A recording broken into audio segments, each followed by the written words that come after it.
ভগবানের নিকটে বর চাইলে আমি যেন এমন একজন গুরু পাই। সত্যযুগী ভগবান বললেন গুরু পাবে তোমার জন্মদাতা পিতাকে। গুরু এবং শিষ্য হয়ে দুজন চলে আসলেন সত্যযুগী। হঠাৎ একদিন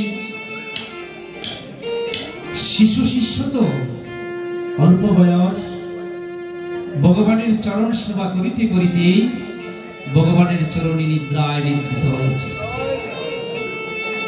যেই নিদ্রায় নিদ্রিত হয়েছে হঠাৎ তন্দ্রার জন্য ঘুম ভেঙেছে। যখন ঘুমটা ভাঙলো লোকের আচরণ লেগে গুরুদেবের চরণ একটু আঘাত থেকে কত হয়েছে।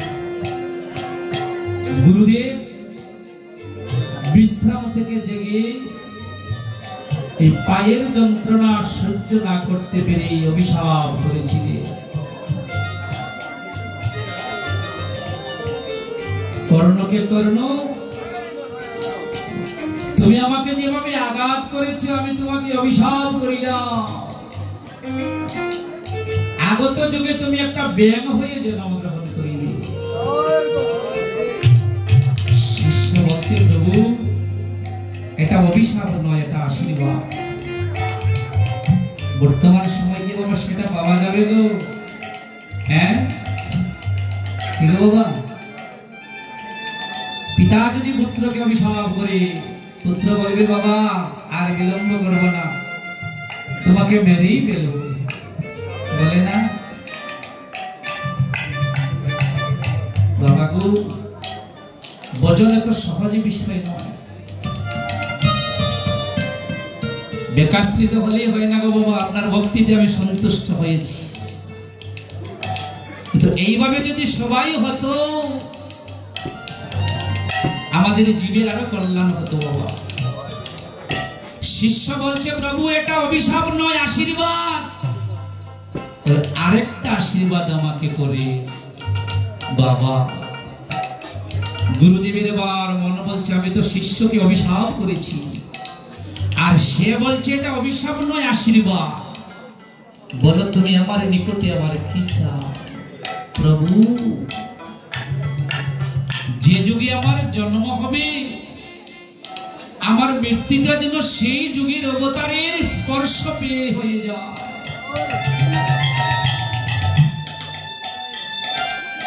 বিশ্বাবস্য মুনি কর্ণকে বলছে কর্ণ রে, কর্ণ রে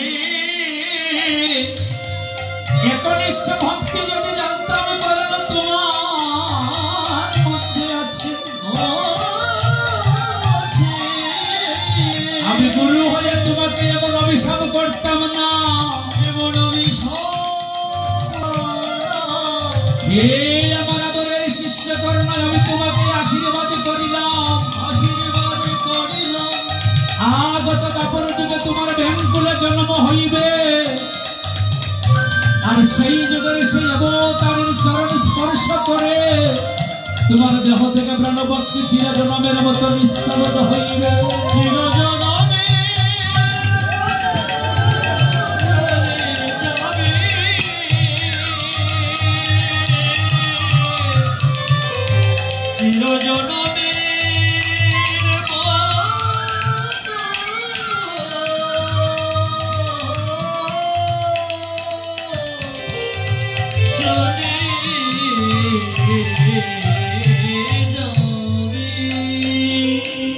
সত্যযুগে দুজন ধীরে ধীরে সমাধিস্থ হলেন। আসলো ত্রেতা যুগ, অযোধ্যা রাজা হলেন দশরথ।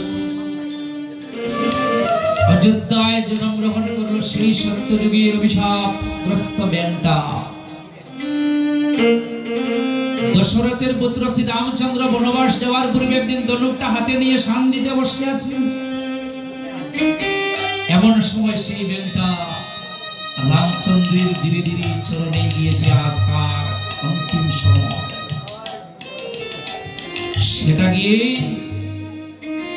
রামচন্দ্র যেখানে ধনুকটা শান্তিতে তীরটা ভূমিতে নিক্ষেপ করে রেখেছেন, সেই তীরের আঘাতে রামচন্দ্রের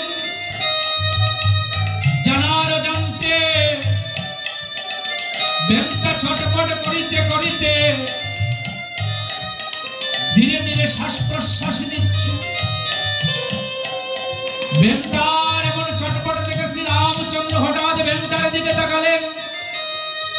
ব্যাংকটার দিকে তাকিয়ে ব্যাংকটাকে বললেন, ও ব্যাংক, মরণের কি তোমার এতই স্বাদ হলো, এতই কি কামনা বাসনা হলো? আমি সবে মাত্র ধনুকটা হাতে নিয়ে বসে আছি শান দেব, আর তুমি আমার চরণ পর্যন্ত এসেছো। শ্রী রামচন্দ্রকে বলছে, প্রভু প্রভু, একবার যদি আপনি আমাকে আপনার হাতে উঠাতেন, আমার মেয়ের খুলে জন্মটা প্রভুতন্ত্র হইত।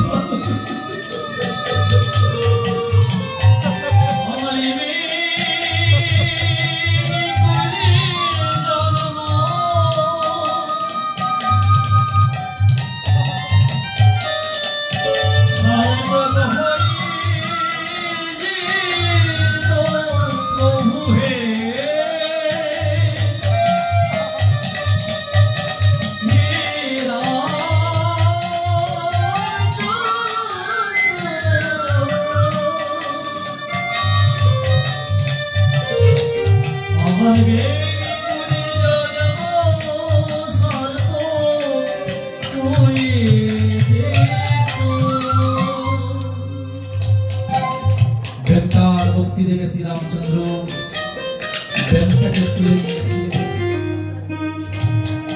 রামচন্দ্র যখন ব্যাংকটাকে তুলে নিয়েছিলেন, তখন রামচন্দ্রের দুটি নয়ন হতে দুই বিন্দু জল ওই ধরাধাম জগতে ভূমিতে পড়েছিল। যেখানে ওই অভিশাপগ্রস্ত ব্যাঙের দেহ থেকে এক বিন্দু রুধির পড়েছিল, যাকে রক্ত বলা হয়। আর শ্রী রামচন্দ্রের নয়নের জল মিশ্রিত হয়ে ধরাধাম জগতে একটা নদী সৃষ্টি হয়েছে, যেটার নাম হলো বৈতরণী নদী।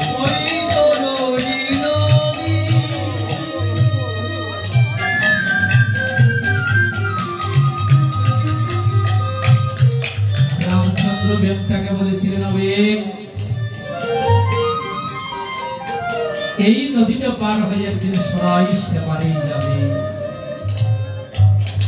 বলো বেগ, তুমি আমার নিকটে আর কি চাও? তোমার তো প্রাণ চলে যাবে।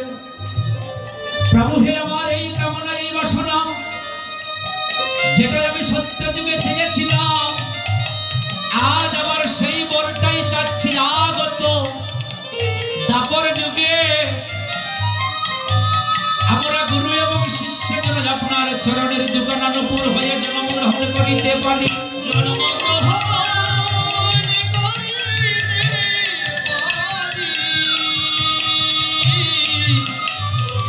প্রভু হে,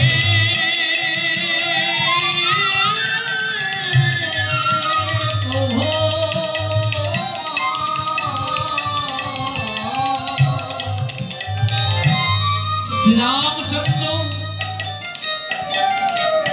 ব্যাংককে বলেছিলেন, তথাস্তু।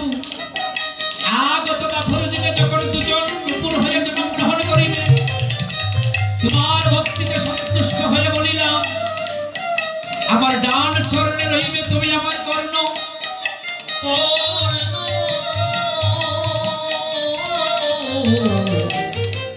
আর বাম চরণে রহিবে তোমার আপন আপন গুরু বিশ্বাবসুমনি।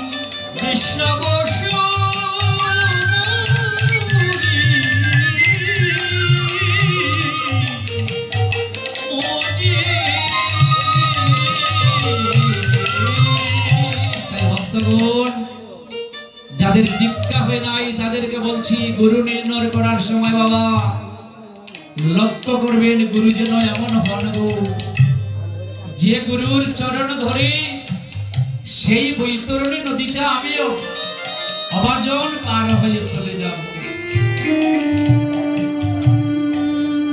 এমন গুরু হলেই পারবে। নৌকার কাজ হলো এপার থেকে সেপারে নিয়ে যাওয়া, কিন্তু নৌকা যদি জল দেয় বাবা, আর যদি একটা ছোট নদী পার হওয়ার জন্য প্রস্তুতি নেই, এই যে কুশিয়ারা নদীটা তো বেশ বড় নয় না, বড় বাবা? হ্যাঁ, কুশিয়ারা নদীটা পার হওয়ার সময় যদি বর্ষার সময় একটা ডিঙ্গি নৌকায় উঠি, সেটা দিয়ে কি সেপারে যাওয়া যাবে? কি গো বাবা? হ্যাঁ, সেপার যাওয়া যাবে না। কারণ কি? নৌকাটা ডিঙ্গি নৌকা, এটা উঠলে মাঝ নদীতে যাওয়ার পর সেটা হয়তো ডুবে যাবে, আমি মরে যাব। তাই গুরু নির্ণয় করার সময় ভালো করে গুরু নির্ণয় করতে হয়। আমার বয়স যখন 14-15 বছর হবে, আমি সেই সময় বুঝিনি, মনে মনে সিদ্ধান্ত নিয়েছিলাম দীক্ষা নেব। 15-16 বছর বয়সের কথা বলছি, সিদ্ধান্ত নিলাম দীক্ষা নেব। বাবাকে গিয়ে বললাম, বাবা আমি দীক্ষা নেব, আমি মনে মনে সিদ্ধান্ত নিয়েছি। বাবা বলছেন, তোমার দীক্ষার এখনো বয়স হয় নাই। কেন? শাস্ত্র কিছু কথা বলছে দীক্ষা নেওয়ার কথা, তুমি কালকেও দীক্ষা নিতে পারো, অসুবিধা নেই। কিন্তু তুমি যাকে নিয়ে সংসার করবে, সে যদি অন্য গুরুর আশ্রিত হয়, তাহলে তোমার ঘরে বাবা কখনো সুখ শান্তি আসবে না। বাবাকে বললাম, ঠিক আছে বাবা, আমি যদি আপনার অবাধ্য হয়ে যাই, তো আমি বাবার সুপুত্র না। কি গো বাবা? বাবার কথার যদি অবাধ্য হয়, আমি সুপুত্র না। সুপুত্র কয়জন হয় গো? আমি কিন্তু সুপুত্র হতে পারলাম না বাবা, আমার কথাটাই আমি বলছি।